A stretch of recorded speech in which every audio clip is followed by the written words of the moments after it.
Hello and welcome to another D&D Stories.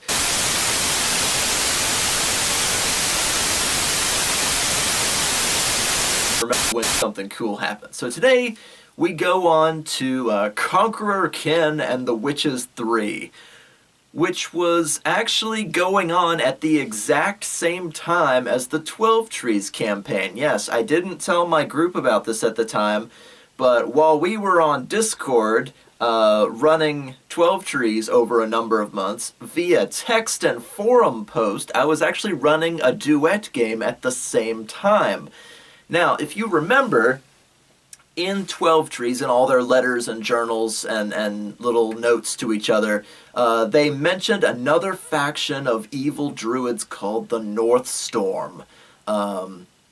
They were neighbors but not friends, and they would get together when so many druids were required to rejuvenate a magic item or to cause a rainstorm or to do any of their culty druid shit that took more than 12 or 13 druids. They would call upon the North Storm to aid them with sheer number of druids. They were the ones that helped capture the Kirin, which they used to power the Stormbringer cannon. Now, in the 50-year time span between the point when Vara was captured and the point where our heroes arrived in town, a lot of stuff happened in that 50 years, including the contents of this campaign. And a bunch of you asked, gosh, I was expecting somebody from the North Storm to show up at some point. Why did nobody come in? They heard that Bradford was dead, and why didn't they come and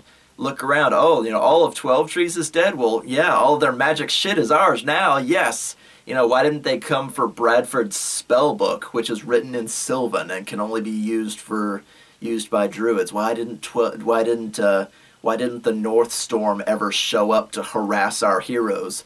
This is why, because, like I said, while I was running this campaign, in the background, another campaign was going on. There was only one player.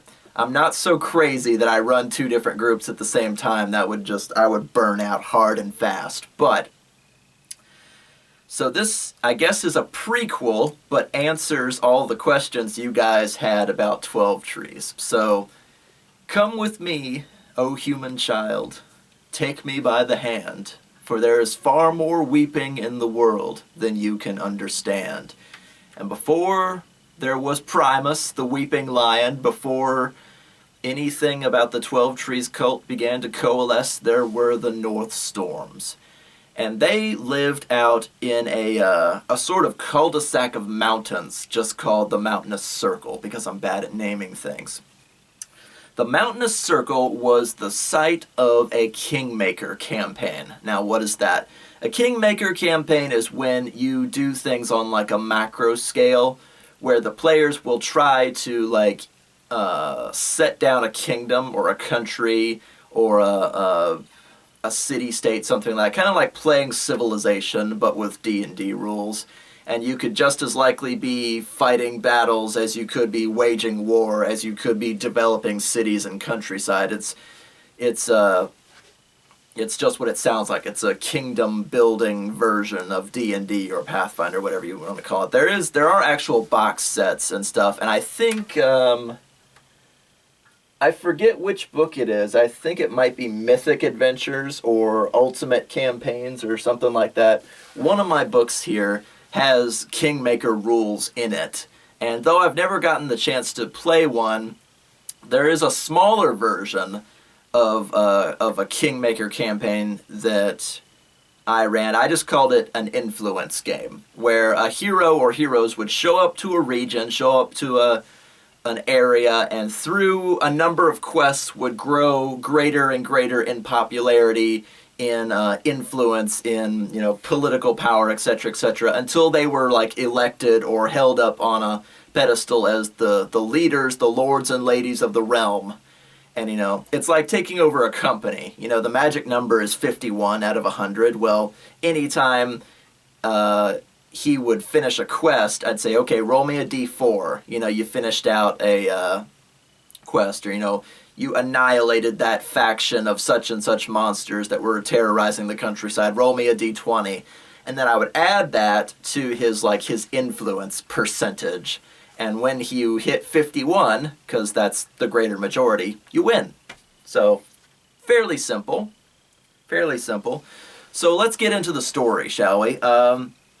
We join Conqueror Ken, who is a fighter slash barbarian sort of fellow, but he took levels in something else called Eidolon, which is kind of like a summoner, which is also, I think, what Final Fantasy calls summons in one of the games. I don't recall. It's like 8 or 9 or somewhere in there. They called all the summoned monsters Eidolons.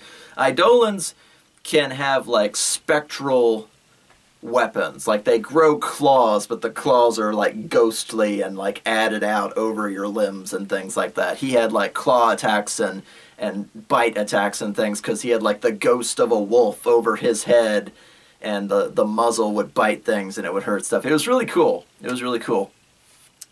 But for the most part, he was a sword and bow kind of guy. So warrior with like some spiritual, like tribal almost, summoning nature spirit powers that would augment his body. It was very cool.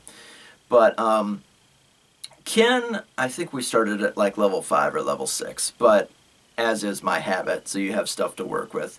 Ken arrives in the mountainous circle with one goal in mind. He wants to be the boss around here. He's got quite the ego. He's always after the ladies and the gold and all stuff. He's a very selfish man, and he's not afraid to say it, as powerful characters tend to be, like Frieza from Dragon Ball Z. He knows he's powerful, and he gets his way because he knows he's powerful, and everybody kind of falls into his wake.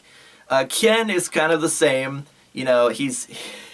Like I said, he's a little bit like Mattias the Prowler. He's all about the gold, he's all about the ladies, but unlike Mattias the Prowler, he wanted to be known. He wanted to spread his name, his influence, and tales of his deeds far out into the region, to the point where eventually he would be in charge. And what better place than the chaos that is that is the Circle of Mountains. So, like I said, it's much like a cul-de-sac. It's a fairly circular area with like an opening at the bottom. You could come over the mountains, but it would take forever. But there's like one main entrance that leads in. So there's like one road in and one road out, as far as like bringing a horse and carriage or anything like that. But there are no cities, there are no towns. There's a couple of outposts, like fire towers, and that's kind of it. There's one inn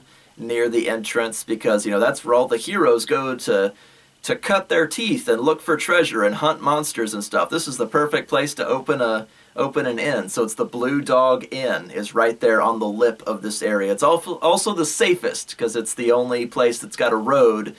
Should the local militia, the local city guard, from whatever city that's any number of days away. So they're more of an outpost than anything. But the Blue Dog Inn rests on the very edge. So Ken goes there and he looks at the job board, because of course.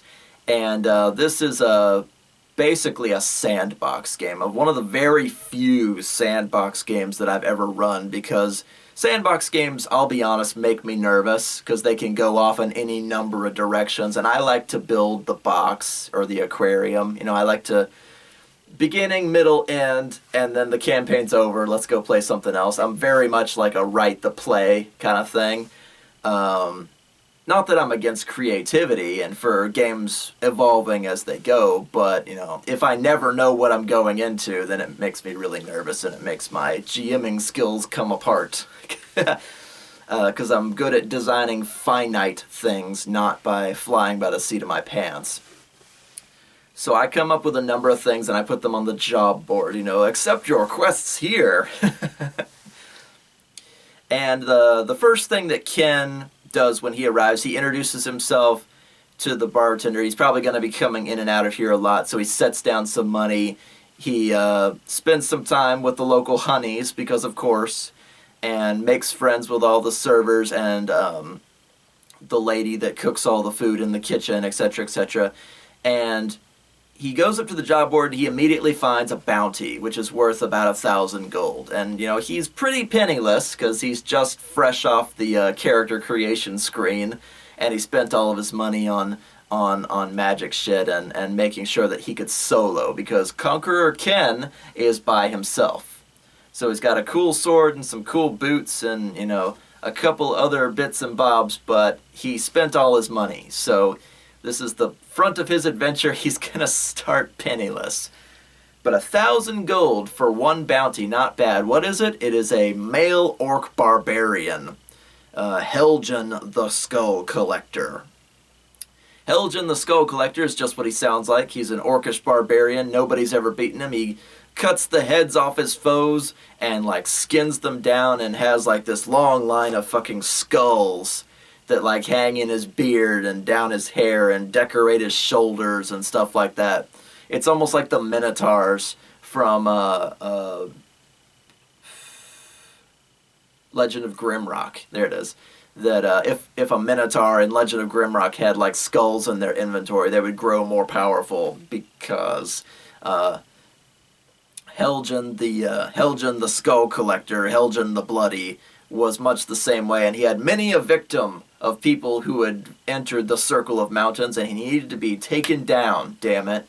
Because, how can adventurers go and cut their teeth if the boss character hangs out at the very end of the road? And the road does not go very far into the Circle of Mountains. It is mostly wildlands, mountainous regions, hills. There's a central lake. It's a very balanced region. It's a geographical impossibility. So no points for me on designing the map this time around. But Helgen the Skull Collector, Helgen the Skull Snatcher, whatever he was called, I forgot. But was to be Conqueror Ken's first conquest. And conquest he did, because when you're a giant orcish barbarian who collects skulls and trails bloody corpses everywhere you go, you're not that hard to find. So Ken sets a room up for the night. He leaves all of his regular stuff behind. He goes out with sword and bow and all of his Eidolon spells, and he's ready to take this guy on.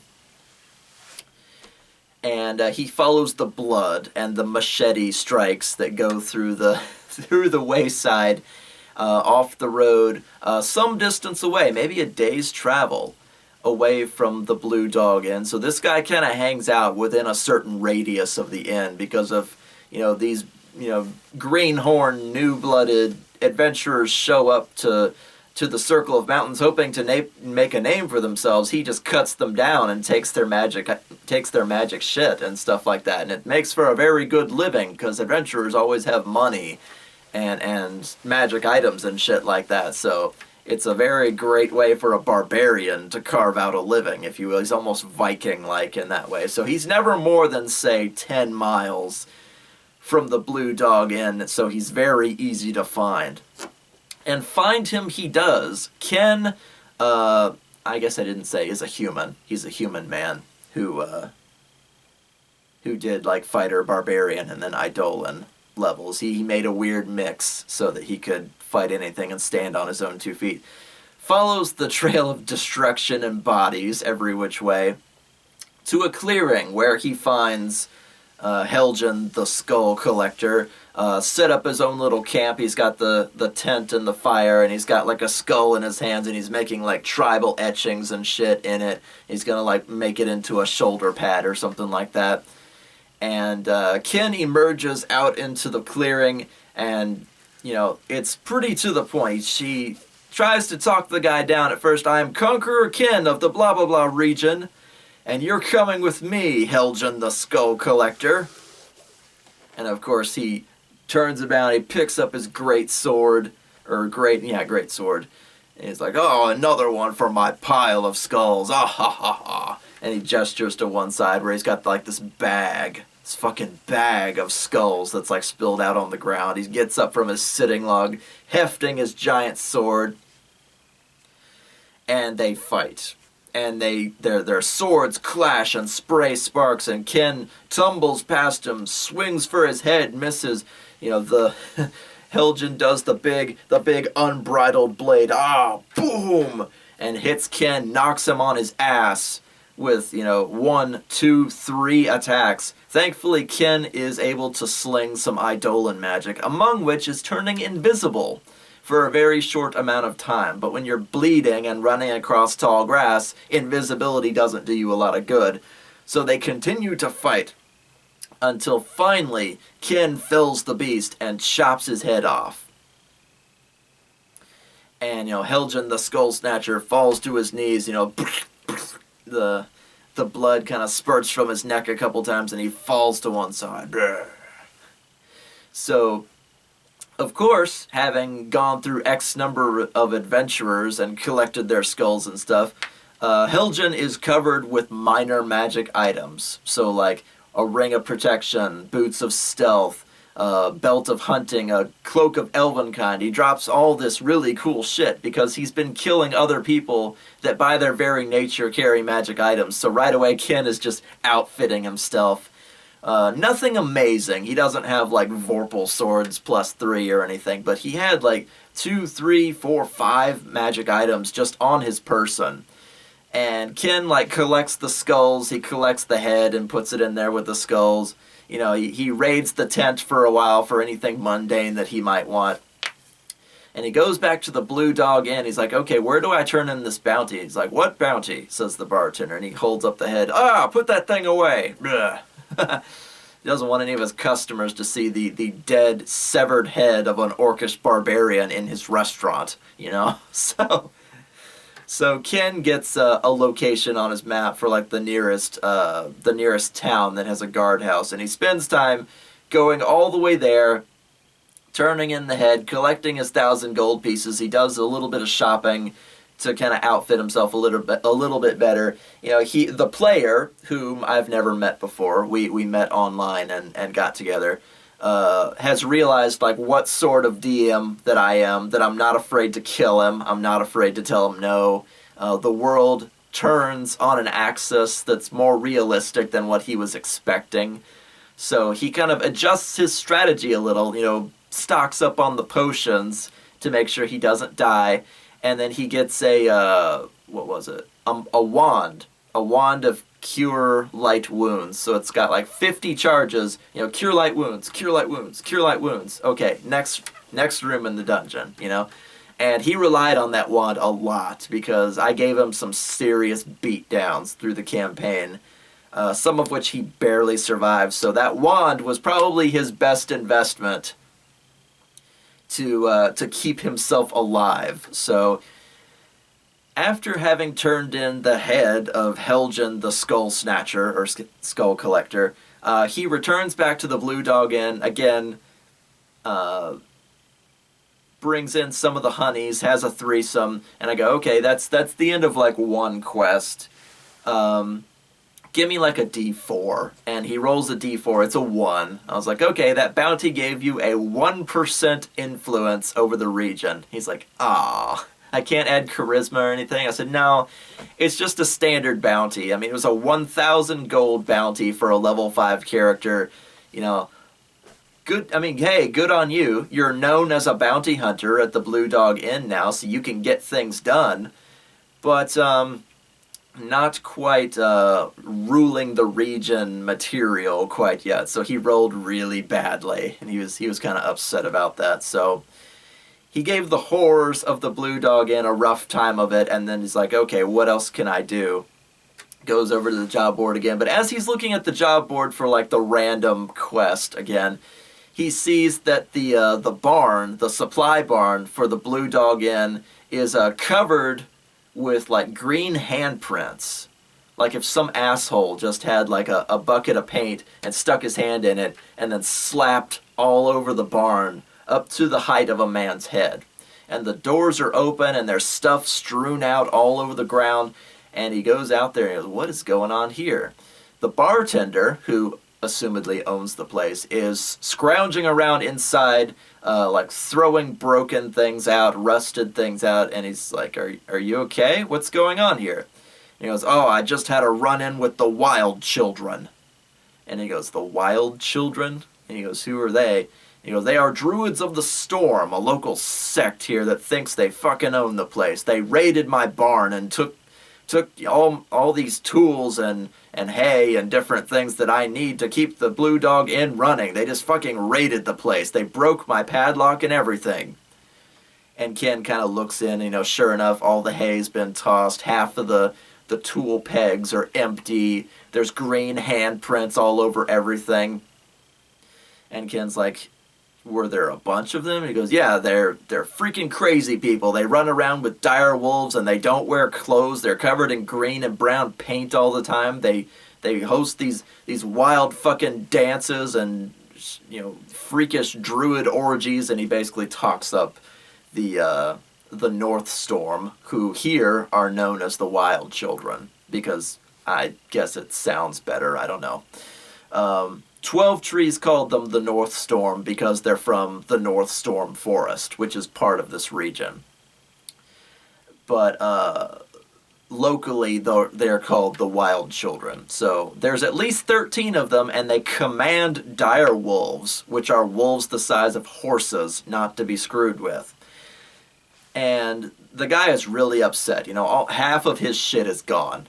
You know, he needs hay for the horses. He needs hay to run the stables. He needs tools to maintain the inn. He needs, you know, one of his kegs of ale is gone. He's got, you know, the venison, or not venison, the big crate of jerky that he was going to bring back to celebrate 23 years of service is all gone. And, you know, all this valuable stuff was taken out, and they slapped handprints all over his fucking barn, which Ken later surmised was probably a scare tactic. Like, look how many of us there are. We've got all these hands, and we took all your shit.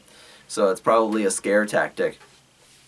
Ken decides he should probably look into these wild children. If he's going to be, like, running the region, he should probably learn a little more about them and see if he can't go and encounter these people. Maybe kill them, maybe ally with them. If they're a big force to be reckoned with around here, they might be useful to his cause of conquest, because he is Conqueror Ken after all.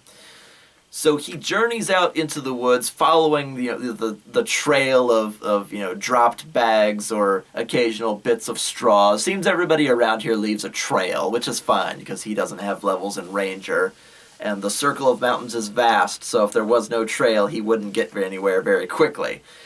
But he follows them out to this valley, and it looks like it was the ruin of a great, like, curtain wall town, like a town that had a fortress wall around it.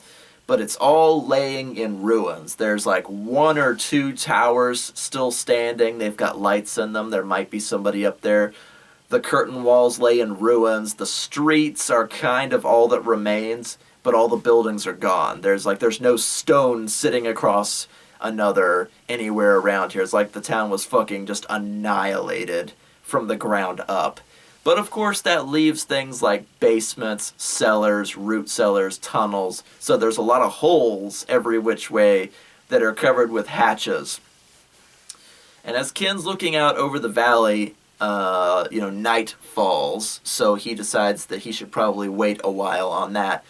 And he sees that the tower that he's up next to has a light in it, but he's been sneaking around, so hopefully whoever's up there didn't see him. So he goes up the tower to see if he can't get a better view, and he finds just like a naked dude with a long bow and some arrows standing guard up there, like looking out into the tree line very attentively.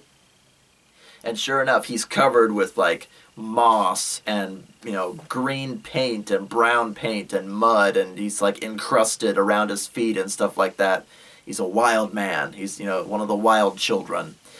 And he's got the big bushy beard and the crazy hair and stuff like that. He's clearly living off the land, and he turns around just as Ken arrives, because he's out there actively listening for intruders, and fires a bolt, and Ken almost goes out the fucking window trying to like do a reflex save or acrobatics out of the way or something like that, and he fails it almost immediately and almost goes out the window. But he takes an arrow to the shoulder, he rips it out, he's like, all right, let's do this then. And he pulls his sword, and he kills the guy, and like sends him out the window to the ground below, and the towers are well far away enough from like the ruins of the town itself that nobody heard, but they've got active sentries watching people, and he looks, at the fire, the small like campfire that was lighting the room. There's no roof.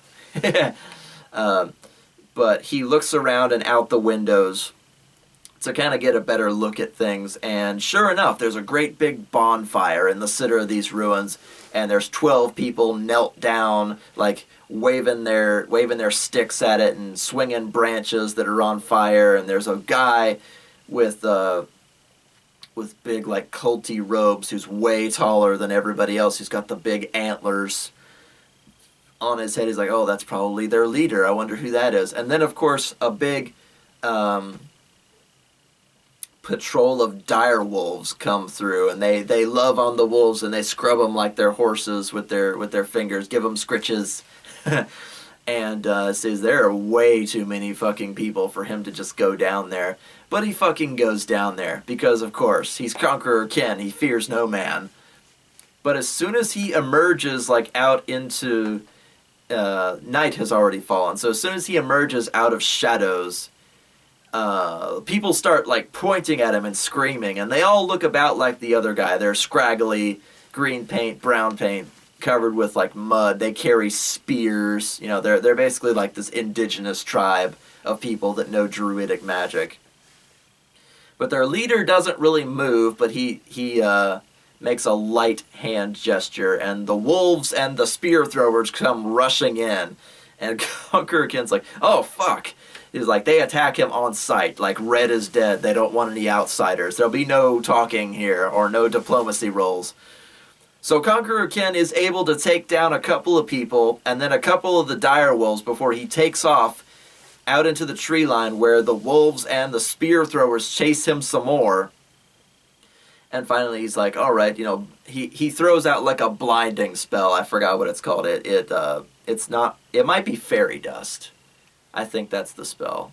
Where you throw dust and somebody's either blinded or slowed or something like that. And he throws it into the dire wolves' eyes so they can't really get to him other than through scent. And he fights the spear throwers, and they're chasing him through the woods, and finally he gets away, and he hides like deep in the foliage, and he casts the invisibility spell on himself again. And by then I'm getting annoyed with the invisibility spell, because it's like, if nobody can see you, like until he attacks somebody, nobody can see him, but he can be tracked by scent, and these are druids, so you never know. It's just like, it's like a -8 to hit somebody who's invisible, as long as you know they're there, but whatever. He hides in the foliage to kind of watch and see how these druids act, and they sweep the place, and they do like concentric circles, but they don't find him anywhere. The wild children are too numerous and too openly hostile to really get in and talk to their leader or to make any kind of headway with this. So they are a faction. They are not a one guy you can go hunt down. They're dug in on the ruins of this old town. So he skedaddles after a while, because he is but one man, though he be Conqueror Ken, the greatest thing to happen to the Circle of Mountains in a long time. He is but one man and cannot take on all of the wild children by himself. So he puts the wild children kind of in the do it later file. He's like, I need allies. I need people to come with me. I need muscle and steel to take on a faction. So clearly the wild children are kind of like the end game for this, because he couldn't count the number of people walking around, much less the sheer number of dire wolves that hang out with them. So to fight the wild children would be to have a pitched battle. So he needs friends and allies and mercenaries, and he has the money nor the acquaintances for either. So the wild children will have to wait.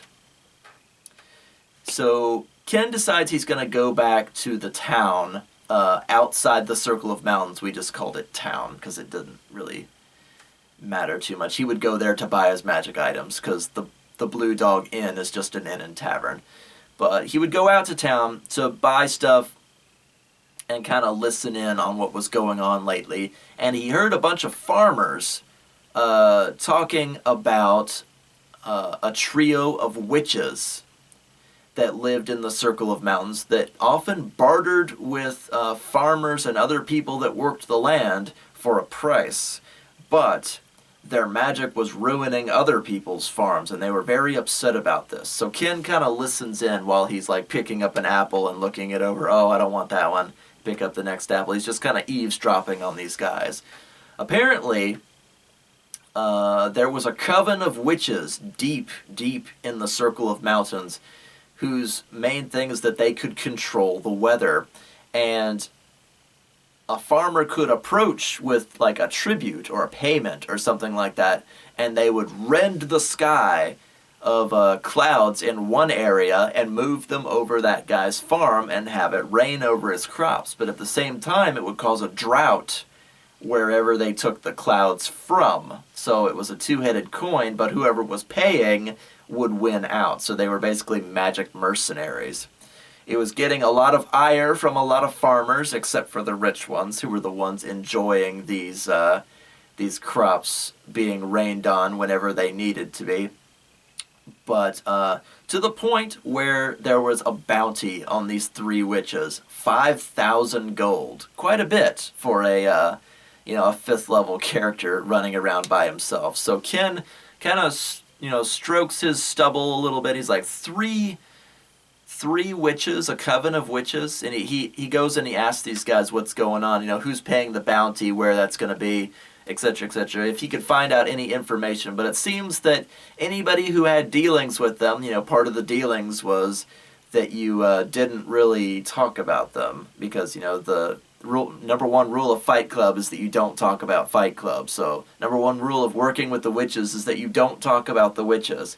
But there's always the angry sellout who didn't pay enough or didn't get exactly what he wanted. And Ken runs into this guy who is willing to tell him that in order to see the witches, he need merely go to Hawk Rock with a platinum piece. And in this setting, a platinum piece is 100 gold. So if you even want to see these women, if you even want to talk to these women, you have to come with $100. And there's like an offering box or an offering altar or something like that. Then they will let you in to, at the very least, speak with them. Now, it doesn't guarantee your safety. It doesn't guarantee that they'll make any kind of deal with you. But to get in the door is a platinum piece at Hawk Rock. Now, Hawk Rock is exactly what it sounds like. It's a formation of rocks that looks kind of like a hawk's head, because I think that's cool.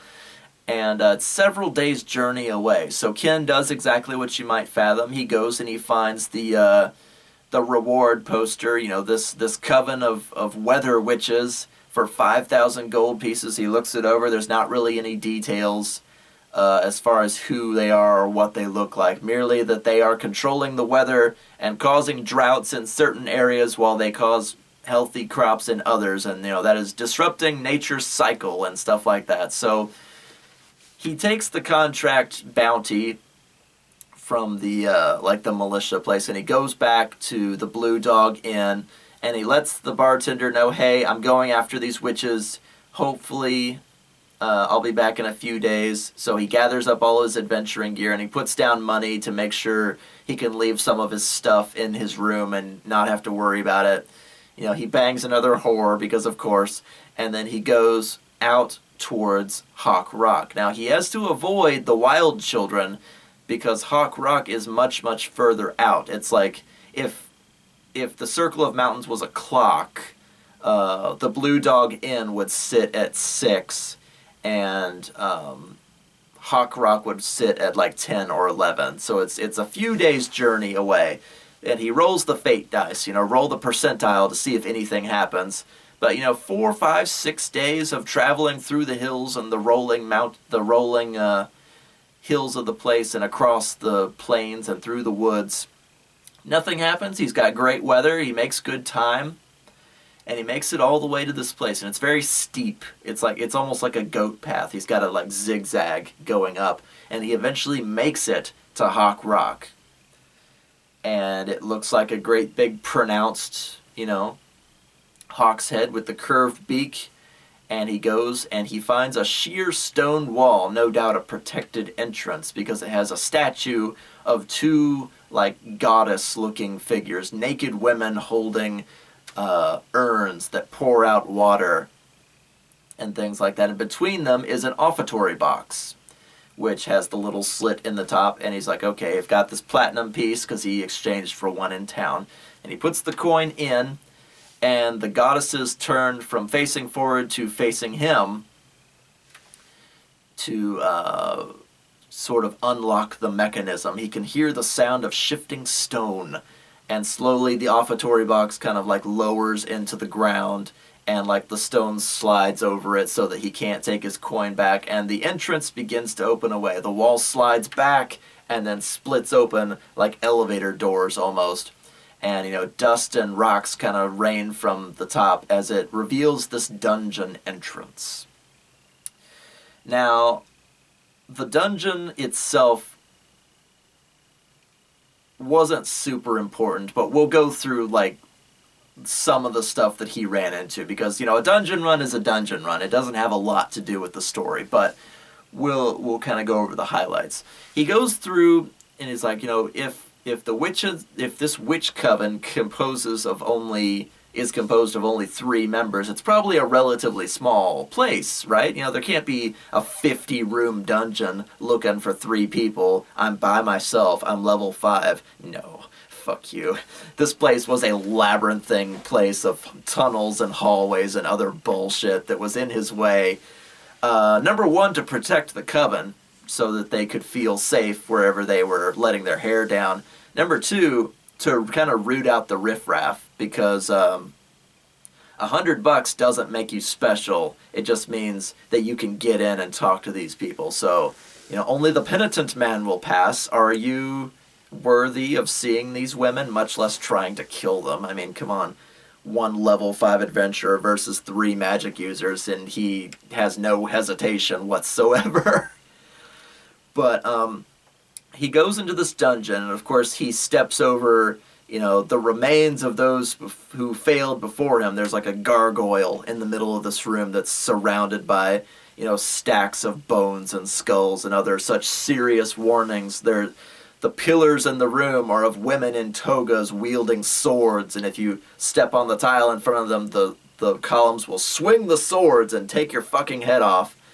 But Ken spots the mechanism just in time, because some of the floor is straw, and that's a little bit obvious. But, again, he's one guy. He's not a rogue, so he can't spot traps that are like a DC of 20 or higher, or whatever the rule is. But, so I kind of have to dial it back a little bit in terms of, like, dungeon difficulty. But it has to be a place where if you knew where everything was, you could walk around it or bypass it, because they live here. This is their coven cave or whatever. And he goes around all these pressure plates. He goes through a hallway that's mosaic, like these broken bits of tile made to look like all these different beautiful pictures and stuff. There's one that's got like a snake on the floor, and you have to stay on the snake's back to get through the hallway, because if you step off the snake onto the rest of the mosaic tile, it breaks like a graham cracker. And underneath is just like a floor of spikes, and Ken's foot slips off the snake and, jams down into the spikes. Ah! And he yanks his leg back up. He's bleeding all out every which way. He's like, yeah, you are not going anywhere for a while. He's like, oh wait, I've got the wand of cure light wounds. He's like, cure light wounds, cure light wounds. He does it like 4 or 5 times, because he basically impaled himself through the leg and through the foot, stepping off the pattern he was supposed to walk on. But staying on the snake's back is where it was safe to walk, and he made it down this long hallway. And there's various little rooms here and there. There's like rooms where prisoners were kept, and their skeletons are like up against the wall in chains still. There's places for storage where like different spell components were kept. There was a not really a bathing area, but almost like a hot spring, because one of the mountains of the circle of mountains was a volcano. So part of that was heated into like a big pool of steaming water. It's like you can hear water splashing about, but the air is warm and humid around here, almost like a bathhouse. And he steps in and he finds one of the witches just then putting her towel on after having gotten out of this heated bath. And she looks at him and he looks at her, and they kind of stare at each other for a minute. He goes, "I am Conqueror Ken of the southern regions. I am here to see, the Witches 3. Are you one of the Witches 3? And she's just this enormous woman. She's like a head taller than him, boobs as big as her head because, of course, and she's got like tattoos up and down her. She's got some raven's wings tattooed on her back. She goes, "I am Sister Raven, and you've got a long way to go." And Ken kind of goes forward to like grab her shoulder and stop her, but she bursts into an ethereal form of ghostly ravens and gets like sucked out into the next room with a witchy laugh. He's like, "Oh, I guess she didn't want to talk to me." So she had turned her back on him at one point, and Ken like was getting ready to like pull his sword, like he could probably backstab her before she turned around. He's like, "She's a witch. I'm in her house. I need a better circumstance than that to do the sneak attack." So he goes further on until he finds a sort of prison block. And there's a man inside who is chained to a cot. And he can't really get around the entire room, but he can come close up and peer out through the prison door. And he's like, and Ken goes, "Who are you?" He's like, "I am James Menson." Or no, he was, yeah, James Menson. "I am James Menson. I am the prisoner of these witches. Won't you please let me out?" He's like, "Why are you in there?" "I went back on a deal with these witches. Now I am here and I am bound and made to do whatever I am told to do." And he kind of gets like a better look at this person and is like, it's not a man, it's a woman. And what a circumstance to be in, because he looks at the ceiling and around, he does like detect magic and stuff. This entire room is enchanted with compulsion magic. So, she, pretending to be he, is under compulsion magic to do whatever she is told, regardless of who says it. And Ken kind of gets the implication these witches have probably been like torturing her, making her give away anything that she might have hidden anywhere, any kind of valuables, any information she's got, etc., etc. But it's not just for the witches, it's for Ken as well. So if he's like, strip and do a dance, she would have to. But he decides he's going to leave her there, despite the fact that the key is right next to him. It's like on a little peg, and she can't leave the room because the witches told her not to leave the room. So he's like, all right, well, I'll set that on the as I'm leaving, pile, but did not want to rescue this prisoner right away because there's more dungeon to be had. And he wanders through and again starts finding, living commodities, food storage, a food preparation area, hallways that lead off into side rooms that really have no purpose. I mean, it's just 3 women in this coven, and they've got this big dungeon complex to themselves. So clearly this was probably for something else, but they took it over and put their own enchantments over it. So he runs across, mosaics of like witch burnings from 300 years ago, where there's crowds of cheering people with torches and pitchforks, with young, beautiful women, tied to stakes that have flames all up around their ankles and stuff like that. They've clearly been decorating the place, but they don't have a use for every single room. So there's several empty rooms so that, Ken can rest if he needs to, etc., etc. Until eventually he comes upon a torture chamber, like a big, like proper torture chamber with a slab and all these tools hanging from chains and gore and blood across the floor and different things like that. And he finds a second witch who is torturing this woman who is bound up on like the rack. She's got like a whip and she's got crow's wings on her back. The first one was, had raven's wings. This one has crow's wings. And how do you tell the difference? I don't know. But he ended up calling the first one, we ended up calling them Sister, or whatever wings they had on their back. So it was Sister Raven. This is Sister Crow. And Sister Crow is torturing this woman with a whip and a cat of nine tails. And Ken kind of like busts into the room immediately because this lady is like stripped to the waist and bleeding every which way as that. And the witch rounds on him as he comes in. He goes, "Oh, it's you. We heard you come in. What do you want? Are you here to make a deal with us?" And she kind of gestures with the cat of nine tails. He goes, "What are you doing? Why are you torturing that lady?" And he goes, "Oh, this is from a previous customer. Excuse me." And she kind of goes over to a table and rushes through some of her papers. And is like, "Yeah, this lady was a false rape accuser, and this guy hired us to basically torture her to death."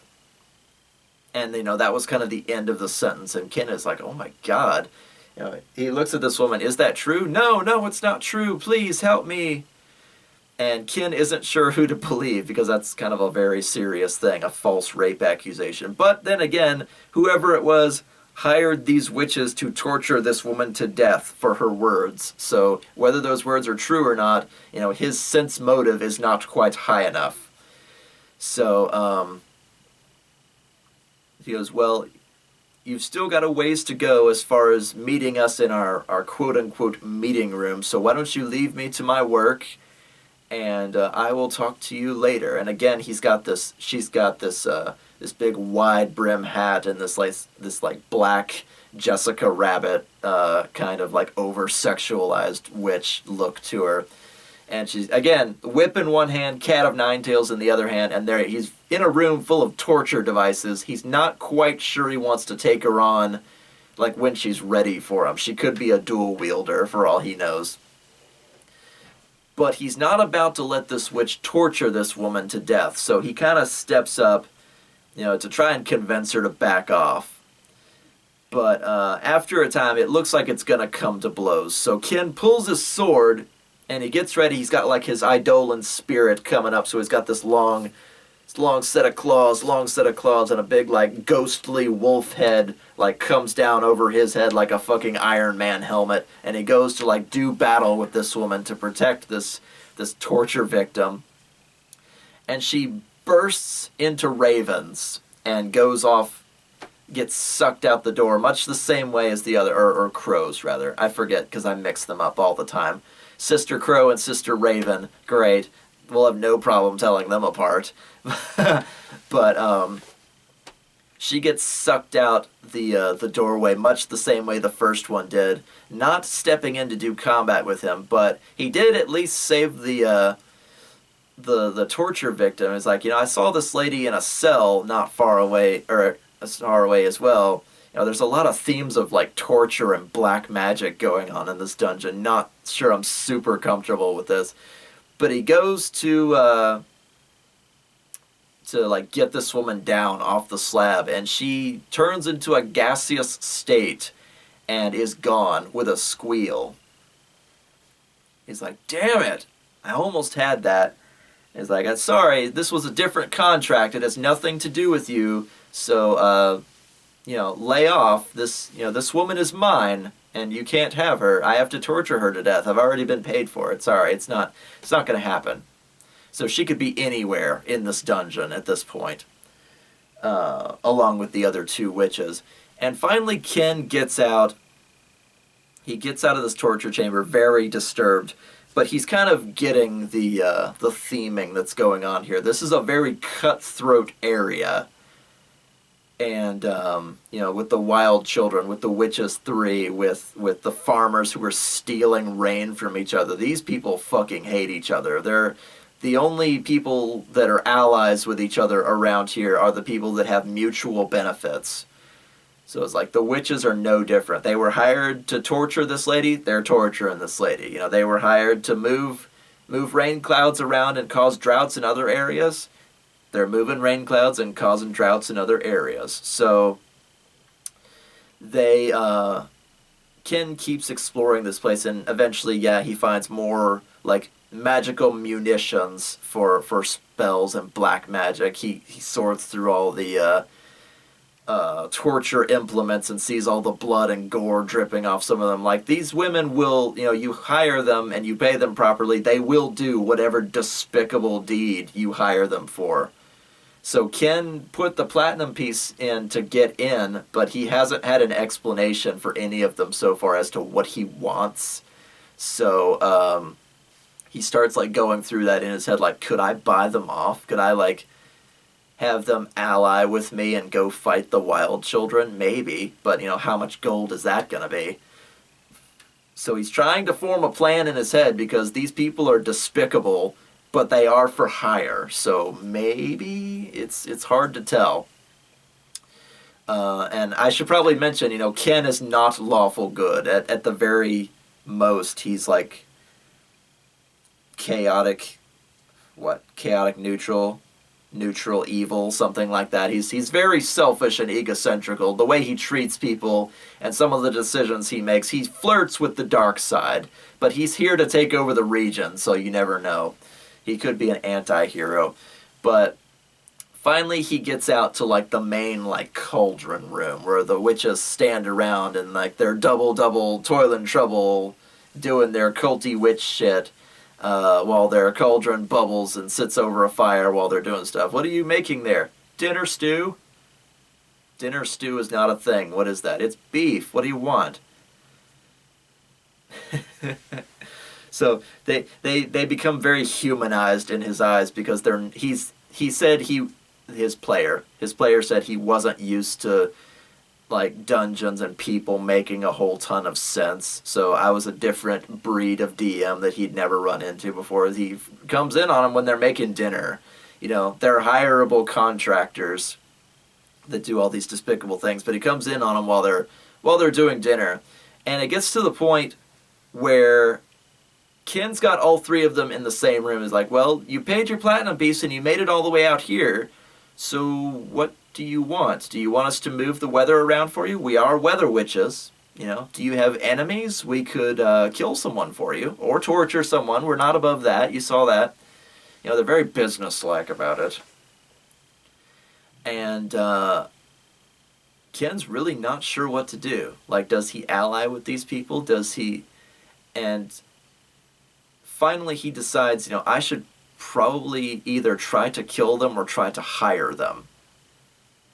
But the thing was, Ken wasn't ready for what the dungeon actually was, because it looks like this big coven place with prisoners and torture victims and all these other things like that.